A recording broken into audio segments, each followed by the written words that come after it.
Judy, my man, Mkurugenzi Minisodes na kama K. Kabla sijaingia kwa hekaya leo, nataka tu niwakumbushe bana, bado tuna cheki ile mambo yenu ya school fees pale. Tunaona wale watoi wote mna nominate mazee, asanteni sana, you keep them coming. Mimi pande yangu ndatry kusukuma hapa na pale, hiyo namba ya wale wenye tunasaidia iongezeke kidogo. Mazee, yani wacha watoi wa worry juu ya kitu kingine yoyote, lakini sio school fees. Oya, kwani sisi na Sendwave sudu? Siwacha sisi tu worry juu ya school fees.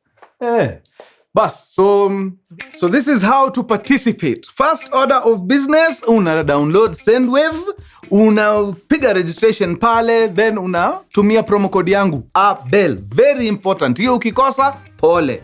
Then once umeload pale Sendwave yako, ukaweka kale ka $10, sisi kwanza tunakubariki na $3 yako. Sasa unakuwa mambo yako iko shwari.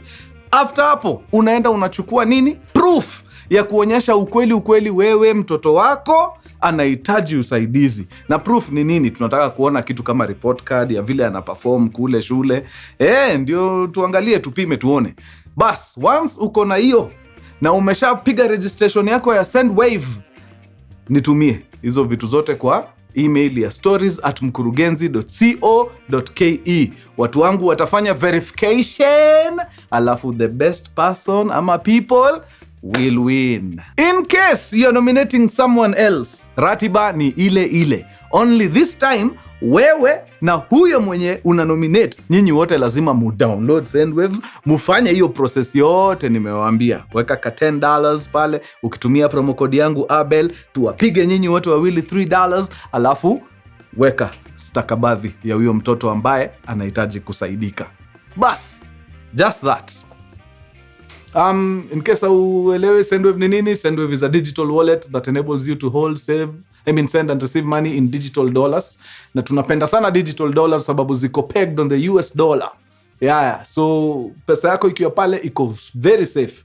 Very safe. Hata mara God forbid economy iende ifanye vile inafanya, ikiwa pale ina maintain value. Okay? Very nice. And it's available in over 111 countries. So unaweza transact mazena send, unaweza transfer na Sendwave ukiwa Kenya, Uganda, Tanzania, Rwanda, you name it. 111 countries. Busy yako isisimame Sendwave ikiwa itakuwa ni makosa. Sasa. Na kutuma from wallet to wallet ni fee free. It's fee free. Tunataka ni vitu zinafanyika yani. Wacha vitu zimove. So nimekuwekea link hapo kwa description. Click your link, download Sendwave. Kisha register pale, use promo code yangu Abel. Load at least $10. Mimi ni kugonge na dola zako 3 safi. $3. Wewe fanya nayo kile unataka. Afu tusukume hii kitu maze vile inafaa. Sawa? That's what's up. Alright. Leo Nyambu umesema tunaenda kwa nani leo Tekengori? Very nice. Wairimu? Ala, okay. So, our super customer of the day, lazima tumsukumie bonge la shoutout pale, na ni none other than Rose Wairimo. Hello! Hapo saa Rosie. Rosie! Rosie unaitwa kama mama yangu. My mama alikuwa anaitwa Rose pia. Watu wa nguvu. Jina ya nguvu for watu wa nguvu. Asante sana Rose. God bless you sababu ya kutushikilia pale. Na anybody else mwenye ametembea kwa hiyo site nimekuwa nikiwaona sana pale. Kazi safi. Endeleeni na hiyo bidii. Wale wajui site ni gani, ni mkurugenzi.ke. Ingia pale, shika mambo yako. Pigilia usikie fiti man. Rock it with pride. Hivyo ndio siwaga tunasema. Alright. Wangwana nilipiga story fulani last time. Si last time. A while back. Ya watu wanaitwa the Toronto Boys of Juba. Mnaweza kumbuka hiyo story, So hii story mazee ilienda ikafikia someone who actually knows one of the OGs of the Toronto Boys. Akaambia Mkuru mazee, mimi natoka kwa hiyo country ingine pale. Na hii story mazee nilicheki, ilinifascinate sana. Ukiwa huko Kenya unaweza jua story ya Toronto Boys. Basi haso ameenda. So basi, mimi najua jamaa alikuwa hapo. Hizo enzi, I'm talking about the late 90s huko. Way before Sudan was split. Unajua Sudan ilikuwa one big country. Na capital ilikuwa Khartoum huko juu. But sasa around 2005 was it, South Sudan wakapata independence, ikakatanishwa, wakaenda kivyao, wale wasudi wa juu wakabaki huko, hao wakakuwa na capital yao Juba hapa chini. Big shout out to mzee mzima bwana Garang. na kikosi yote yenye ilichangia pale. Now, so before hii time yote happen, hii story yote happen, walikuwa na interact tu wenyewe kwa wenyewe. The gang was there. The Toronto boys walikuwaga tu wana operate. Now, kulikuwa na boy hizo maeria. Sahii najua ni boy mfiti, but wacha tu nisitumie jina yake ya ukweli. So Champe, wacha tumuite tu Champe. So Champe alikuwa amezaliwa kwa familia fulani hapo, kuna mother, Buddha, yeye na sister yake. I don't know what happens. I think ni mambo tu kuharibika in Sudan. Mother akaona hii ni ngori, akajiondoa. By the most of the time mabuda ndio huenda. Hii ndio mara ya kwanza nasikia mother amefika mahali akadai, I'm done. Acha niende. Na akaishia. So keje ikabaki Buddha, boy wetu Champe na sister yake. Sasa dynamics ya kukaa na mandume wawili wewe ukiwa dema hapo ni ngumu. Hata hao mandume walikuwa wanajiita meeting, wanajiuliza, mtu wangu huyu atawezana na hii maisha yetu ya kukula ugali na changarawe? Unajua wasichana wanataka maisha soft nini, hapa hawezi. Hapa huyu ataumia bure. So huyu sister yako huyu, wacha nimpeleke wapi? Kwa my sister. Sasa huyu ni mzee wa nyumba anasema, wacha tupeleke sister yako kwa my sister, aende akae na auntie yake huko. Na auntie anapenda huyu msichana sana, hata mind. So huyu small sister akakuwa shipped to auntie yake huko, sister ya mzee akawekwa huko wapambane. Mandume wakabaki hapa, na unajua mandume wakibaki wanaishigi kimafia mbaya. Huko mnaishi tu, ukishapika chai unaichunga na socks. Like mnaishi kama rebels. Sijui mbona inakuaga hivyo. Iko time hata mimi pale mtaani shaibangaiza na father jo, tulikuwa tunaishi kama cavemen. Yaani wanaume kuna vitu basic wanaume zinawashinda. Sasa ukileta nyama nyumbani, mbona tusikae tu tuikatekate vizuri? Nyama ilikuwa inakuja ikiwa hivyo mzima inatupwa tu kwa sufuria vile iko. Ikiiva mnavunjana kama miwa. Like hii ni upuzi gani hii wanaume wawili wako na ndevu? Ni upuzi. Anyway, kadem ketu kakapelekwa, kakaenda kuishi na aunti yake huko, mandume wakabaki hapa. Na wakasukuma kama wiki 2. Then kijana wetu wakaanza kudiscover na mzae mbona arudigi nyumbani jo. Imekuwa siku 3-4 mzae hajaonekana. Turns out mzae alikipata kuna recruitment ya rebels. Akaishia. Akaona wacha niingie huko tujaribu kukomboa nchi. Nikikaa kwa nyumba na kijana atusaidii nchi, wacha niende. Hivyo ndio baba aliingia wapi? Msitu. Ameenda kupigana huko. Sasa jamaa akabaki yako hapa. So yeye anabangaiza akifanya shughuli kidogo, then anaenda kwa auntie, anahakikisha sister ako sawa. Alikuwa na wasiwasi, juu alikuwa anaona nika auntie atafika mahali achoke na sister. So alikuwa anaingia huko kucheki na ni kama auntie alinotice. So auntie akamuita siku moja akamwambia, cheki, kama kuna mahali safe huyu sister yako atakaa ni hapa. Sababu huyu mtoto mimi nampenda kama mtoto wangu kabisa. So hiyo stress uko nayo ya sister yako aje, wachana nayo. Wewe stress yako sasa inafaa kukua nitajiendeleza aje kimaisha. Wewe enda piga hustle, mimi niwachie huyu mtoto. Nitasomesha, nitalisha, nitavisha kila kitu. Hiyo ikapatia boy wetu Champe a sigh of relief. Akasema basi, kama mtoto wetu anashughulikiwa, wacha mimi niingie hustle.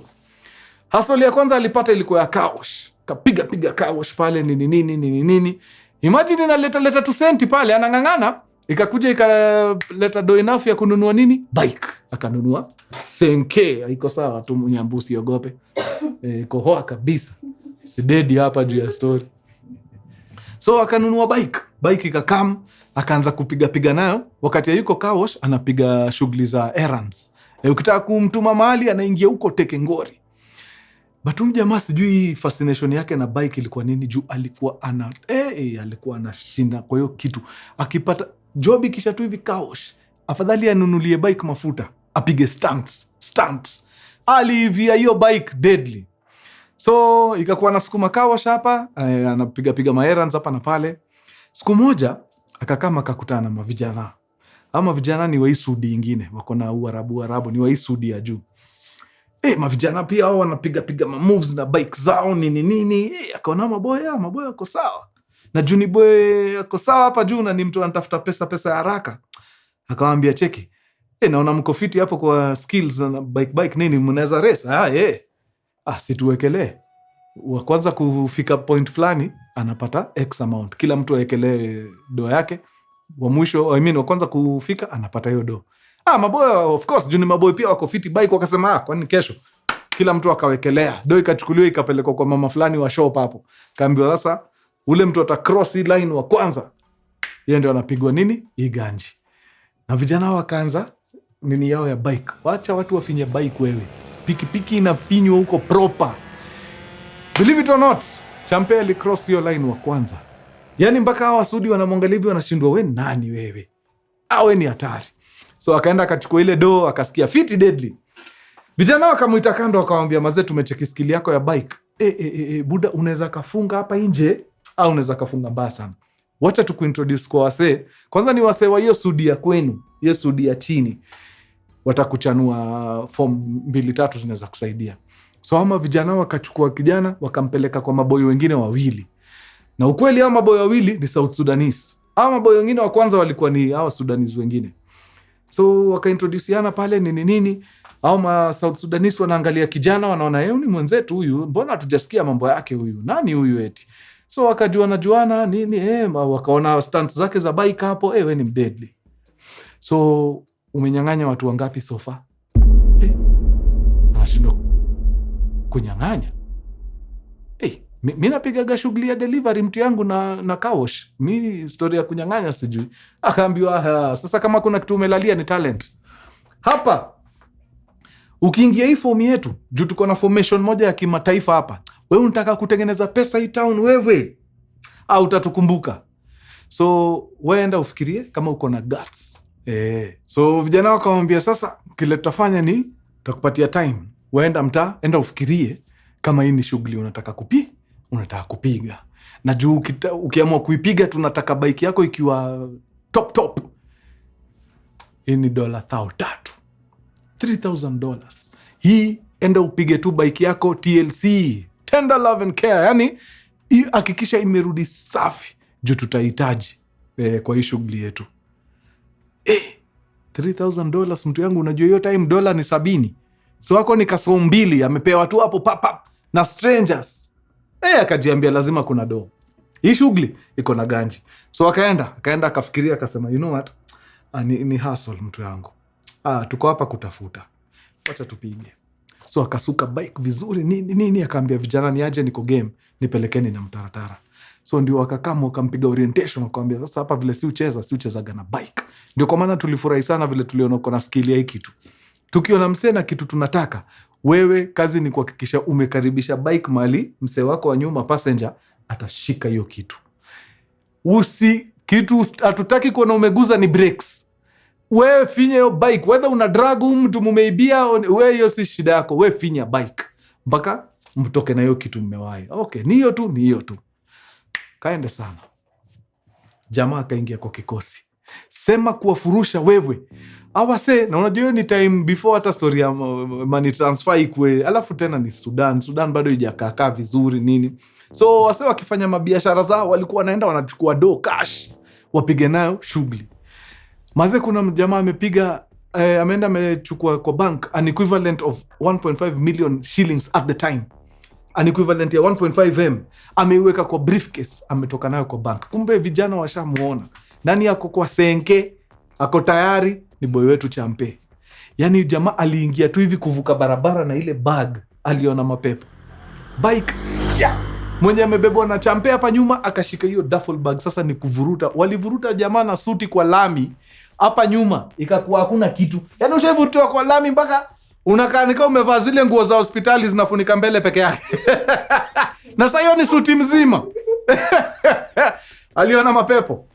Wadau wanafika pale mbele wanapata 1.5 Mpesa Taslim iko pale. Niambie kama hiyo sio kismat ya kuingia kazi. Hiyo ni gigi ya kwanza unapiga unatoka na 1.5 million.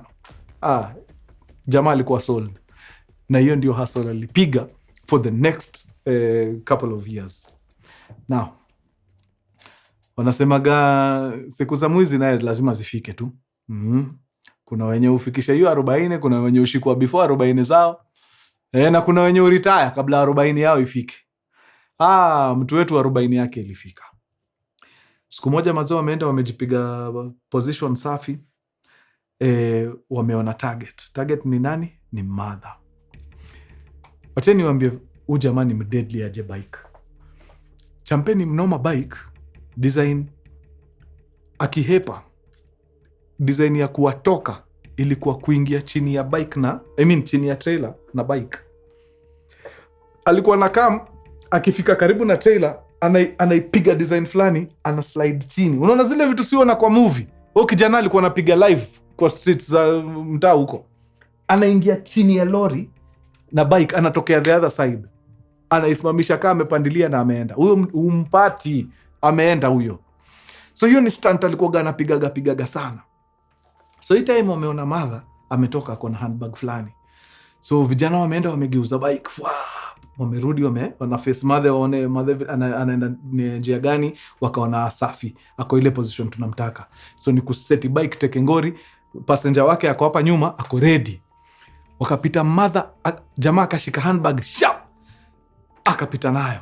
Mother hata kuresist, aliacha tu, ilitoka tu kwa shoulder vizuri na ikaenda. Na wakaishia. Kumbe mazee vile wamepiga madhe hapo, kuna jamaa ako tu story chini amekaa mahali ako na plain cloth, kumbe jamaa ni karao. Akaona vile wameenda hivyo na bike. Jamaa si akona ka bike kake kako hapo kando, akaenda akaiwasha na akaanza kuwa trail pole pole. Harei alarm aikai ni kama anawachesa, yeye anakanika kwa raundi zake. Akaenda akawafuata, akaenda akaona mali wameingia place sasa ya kukaa chini kuangalia loot iko na nini, wagawane. So bila mavijana wamekaa chini wanaangalia loot, hapo ndio boy wetu akacall nini backup. Kaambia cops ni aje, wale vijana tumekuwa tukitafuta maze tumewapata. Kwanza ule mwenye amesumbuaga sana na pikipiki ule champe yuko hapa. So kujeni, leo ndio chance yetu, boy tumempata. So majamaa wakatoka stage wakakam. Karao wetu wako hapo tu amepiga guard. But sasa wale makarao vile walikam walikuja na mbwembwe. Wakaingia area. So kuingia hivi, of course akina champesi wameona. Makops ndio wameingia. Ni kuamka haraka faster wa kutoka mbio mguu akatoka champe akawasha bike. Na huwezi mlaumu, ni juu yenyewe akiwa juu hiyo bike. Hakuna vile unampata. Huyo ameenda. So kuwasha bike as anatoka, one of the guys akakama karukia bike nyuma. Wase wake tu. So sasa akona mtu nyuma. But adrenaline iko top. Hata haijam hit kuna msee amerukia bike ako nyuma. Yeye ni kupinya tu ni manini. Wale wasesi wakaanza kugive chase pia. Makarao pia wengine wako na bike, wengine wako na ndai. So ni kukimbiza. Na walikuwa wanataka champe sana juu champe amesumbua hiyo town. Mbaya. So champe akakama katokea maskan fulani na akaona hapa mazee niko na design ya kupenya, lakini makarao wako na bike. Pia hawa ni wabaya. Mazee wako na mimi hapa kwa hapa. The only way naweza toka hawa ni nikiingia pale mahali matrailer zimepark, niende nipige ile stunt. Nikienda nirushe bike chini ya trailer, niingie nitoke the other side. Mimi nimeenda nikiendaga. By the time hawa jipange reverse kuja zunguka trailer, enda hiyo side nyingine. Mimi nimeenda sana. So hivyo ndio mjamaa wetu akadu. Akaingia hizo maeria mali matracks wamepark matrailer zao nini. Anafinya tu.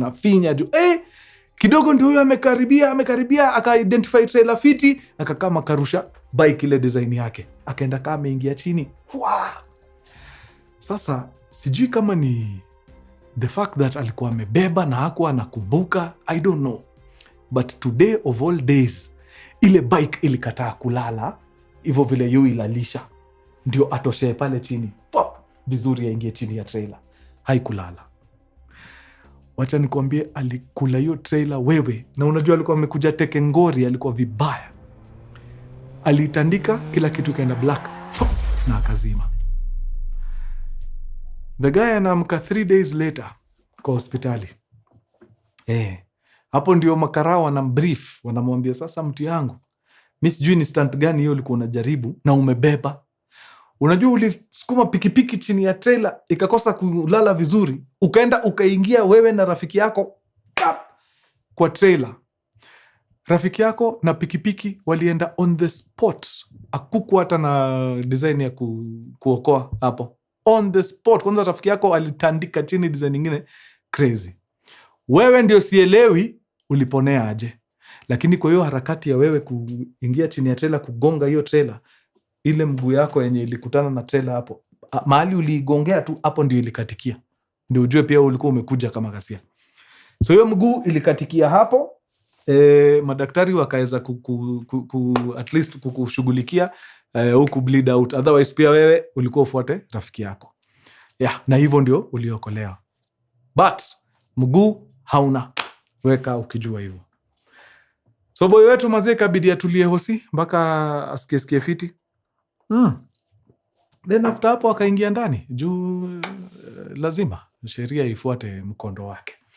Akaingia ndani, I think alipigwa, ilikuwa ni miaka 8 or something. Kaingia na akapiga miaka zake 8, katoka. Believe it or not, alimalizana na uhalifu hapo. Sahi is a very respectable member of the society. Ni mzae sahi, but ni mtu wako sawa sana. Vibaya. Anafuata sheria. On the straight and so kina Champe ni among the original members of your kikosi, unasikia ikiitwa the Toronto Boys of Juba. It's funny vile mazea sahi we are all connected. Ni story napiga tu hapa kwa set yangu na naipiga na Sheng. Then kuna msetu South Sudan anaisikia, ana happen kujua one of the OGs. Manze anaenda anaitisha OG story yake vizuri, OG anampea, then jamaa kama anatupatia. It's a village, this globe of ours. Hivyo ndio OG alinusurika kifo, otherwise angekuwa alishaenda. Bas, mtaniruhusu nifungie siku hapo. Imekuwa njema sana, watu wa nguvu nyinyi. Tutaonana round 2 man. Adios. Peace.